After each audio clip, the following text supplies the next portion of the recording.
Hello बच्चों, चलिए प्रश्न को देखते हैं। प्रश्न है, एथेनॉल एवं प्रोपेनॉल की एकाणुक मात्रा यानी कि इक्विमोलर क्वांटिटीज को सांद्र H2SO4 के साथ गर्म किया जाता है, उत्पाद निर्मित होगा। विकल्प है C2H5O C2H5, विकल्प CH3 C3H7O C3H7, विकल्प सी C2H5O C3H7 और डी इनमें से सभी। देखिए यहाँ पर हम बात करें प्रश्न की मुख्य अवधारणा की। मुख्य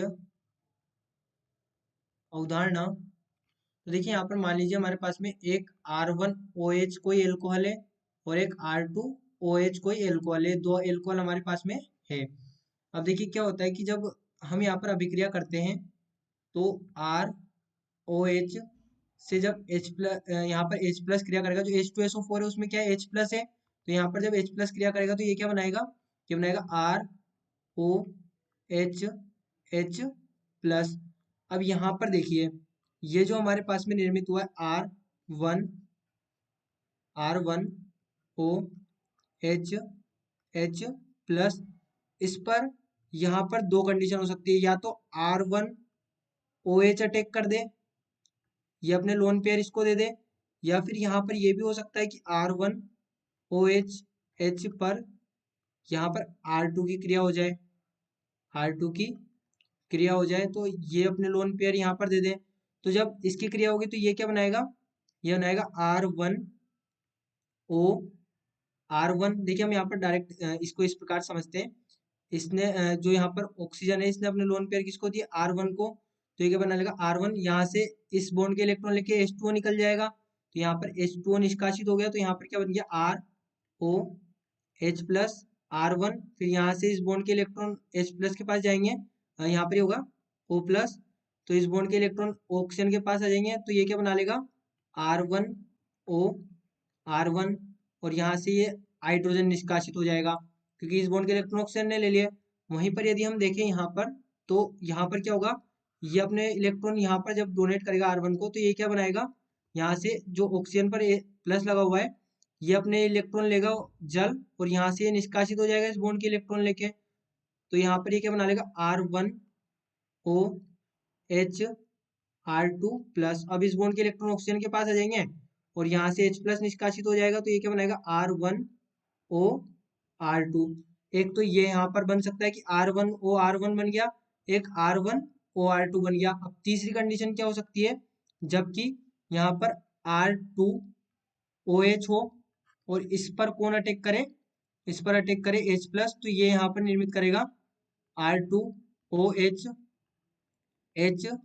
प्लस।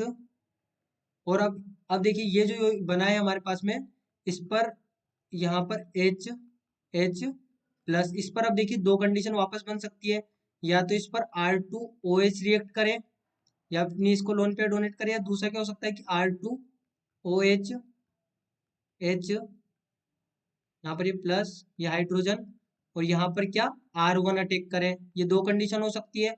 तो अब इस स्थिति में क्या निर्मित होगा, इस स्थिति में जब यहाँ पर जो ऑक्सीजन है, ये अपने लोन पेयर जब R2 को दे रहा होगा, तो ये क्या बना रहा होगा, यहाँ से जल तो निकल रहा होगा किस स्थिति में, यहाँ से इस बोल्ट के इलेक्ट्रॉन लेके H2O निकल रहा होगा, तो यहाँ पर ये बना रहा होगा R2OH प्लस और R2। अब इस बॉन्ड के इलेक्ट्रॉन ऑक्सीजन के पास आ जाएंगे, यहाँ से H प्लस निकल जाएगा, तो यहाँ पर ये बना लेगा R2OR2। ये यहाँ पर बन सकता है।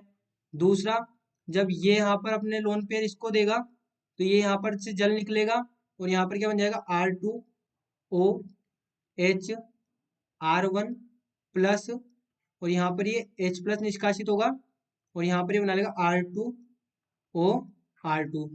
अब देखिए R2OR1, अब देखिए यहाँ पर ये तो हमारे पास में दोनों में कॉमन बन रहा है, R1OR2 ये वाला तो हमारे पास में कॉमन बन रहा है।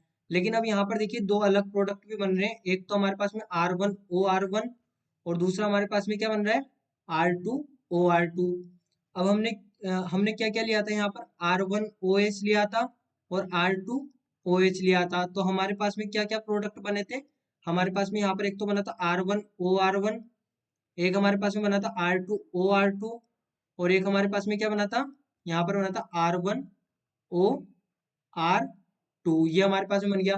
अब हमें यौगिक क्या क्या दिए गए हैं, तो हमें यौगिक दिए गए हैं यहाँ पर एथेनॉल और प्रोपेनॉल। तो हम यहाँ पर ले लें इथेनॉल C2H5OH और अगला दिया गया प्रोपेनॉल तो C3H7OH। यानी कि अब इससे क्या क्या प्रोडक्ट यहाँ पर बन सकते हैं, देखिए मैकेनिज्म तो हमने पूरा समझ ही लिया।